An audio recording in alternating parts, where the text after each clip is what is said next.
All right. Hello, everybody. So today, I'm gonna be doing something a bit different, and okay, I actually didn't really come up with it. Okay, it says it in the thumbnail. Okay, whatever it is. So, anyways, I'm just gonna be like, reporting on some recent shit that's been going on. So, anyways, all the articles that I used to research this, I researched it yesterday. It will be in the description below. So, anyways, the first one is apparently Valkyrae, one of the most popular female streamers as of now, has recently clarified in a tweet that she's actually not planning on streaming quitting streaming anytime soon. Sorry, that's what I meant to say. She's not planning on quitting streaming anytime soon. So, according to comicbookgaming.com, it says, in a new tweet, the streamer clarifies that she has no intention of pivoting out of streaming entirely, because apparently she said she was going to pivot into business and stuff. She has no intention of pivoting out of streaming entirely. Adding to this, she noted that as long as there are games to play with friends, she'll be streaming. In other words, while a time could come where Valkyrae streams less, it sounds like she'll never stop completely, at least not anytime soon. And right here, the tweet says, by the way, when I said I plan to pivot out of streaming into business and investing, I didn't mean entirely, clarified the streamer. As long as there are games and my friends want to play with me, I'll always stream it. And I've been gaming my whole life, so why would I stop anyways? Okay, so pretty much she's just saying that when she said she wanted to pivot out of streaming into business and that type of shit, she wasn't saying that she was going to quit streaming. She was just saying that she would partially pivot out into that. But whatever. I don't know how people got that ideation of oh, she's going to quit streaming, blah, blah, blah, blah. No. Those are just fucking rumors. Okay. And anyways, next article, Jesus Christ. Apparently, The Last of Us Part 3 has a plot, but it is not being developed yet. Yeah. So, apparently, according to IGN, the developers have written a story outline for The Last of Us Part 3, but they haven't started developing the sequel yet. Creative director Neil Druckmann says he hopes it can one day see the light of day. Anyways, he said, quote, I don't know how much I want to reveal, and I did write an outline for a story that we're not making, but I hope one day can see the light of day that explores a little bit what happens after this game. We'll see. Druckmann says there's been quite a bit of discussion internally about a Part 3, but pointed out how much work is involved in making a game like this a reality. These games take so much to make. I've been thinking about it for 7 years between when the last game came out and when this came out. You want to make sure that you're jazzed by the idea that you have. It feels like it's challenging. Okay, so pretty much just the usual stuff. Not much with that one. And so pretty much, A Last of Us Part 3, they're planning on it. They're actually planning on developing A Last of Us 3. I've heard that for a while. The Last of Us 1 and The Last of Us 2, those games are really good games. So if A Last of Us 3 Part 3 comes out, I'm sure it'll be great, but those games do take a lot of time to make, especially because I think that the developers are using their own engine. They're not using something like Unreal or Unity. They're making their own developed engine. So in other words, it takes even more work. Anyways, on to the next one. This happened about a month ago. Twitch expands its rules against hate and abuse to include behavior off the platform, and I actually heard about this. And some people think that it's a bit overbearing, a bit too intense. Some don't. So apparently, according to TechCrunch, Twitch will start holding its streamers to a higher standard. The company just expanded its hate and harassment policy, specifying more kinds of bad behavior that break its rules could result in a ban from the streaming platform.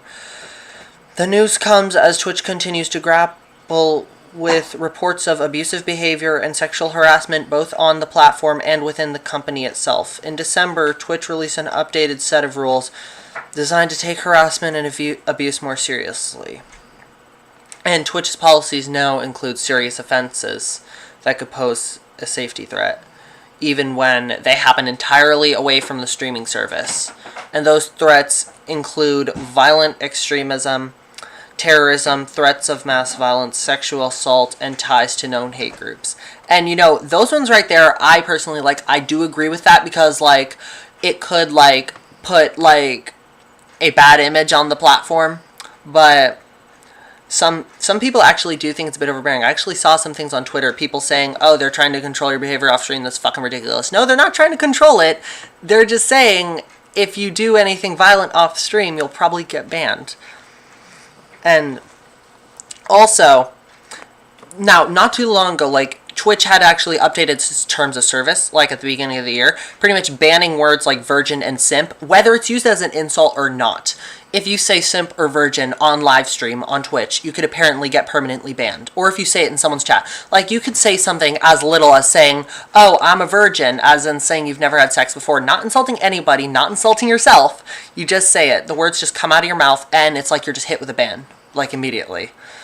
It's pretty fucking ridiculous. Like, I can sort of understand if it's used as an insult, but not if it's, like, not used as an insult. Like, it's just a word. It's not, like, if you're saying it about yourself, it's not gonna fucking, like, harm anyone.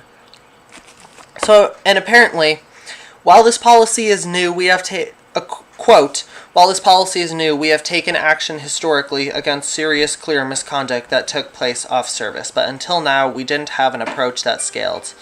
The company wrote in a blog post, adding that investigating off-platform behavior requires additional resources to address the complexity inherent to these cases.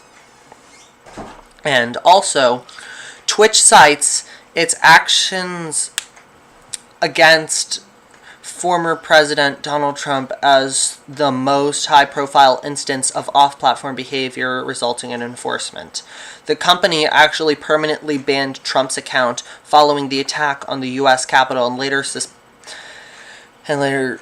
they had disabled his account and then later permanently banned him, citing fears that he'd use the service to incite violence. I think Twitch was not the only platform to do that. I think, like, every platform, like, banned him. Like, I think he had a Discord server that got banned. Thank Jesus.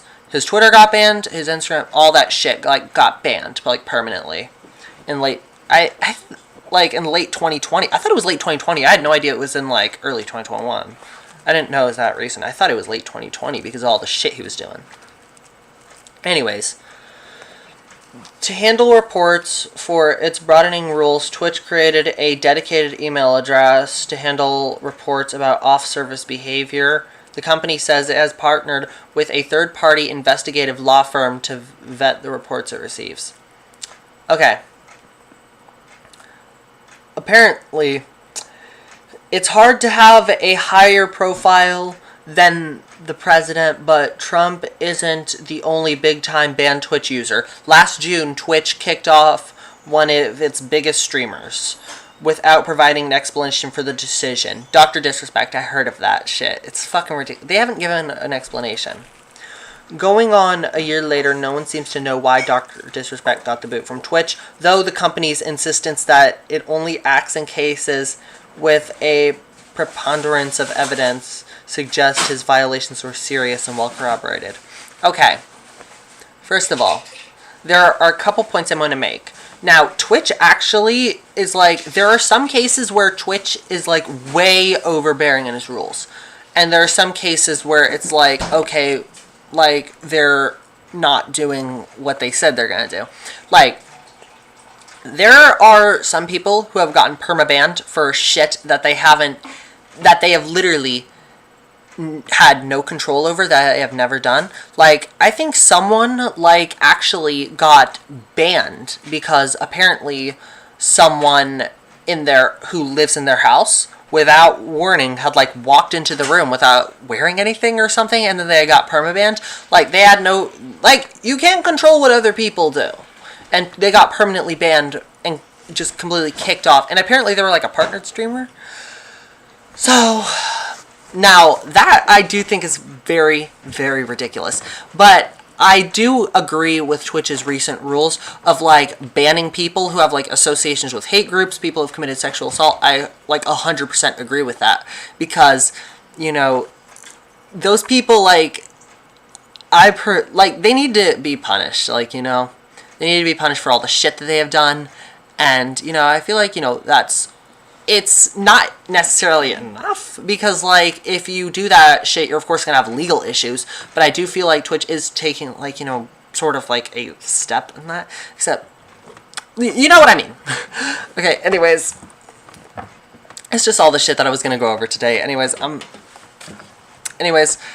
hope you all enjoyed, and see you next time, so, goodbye.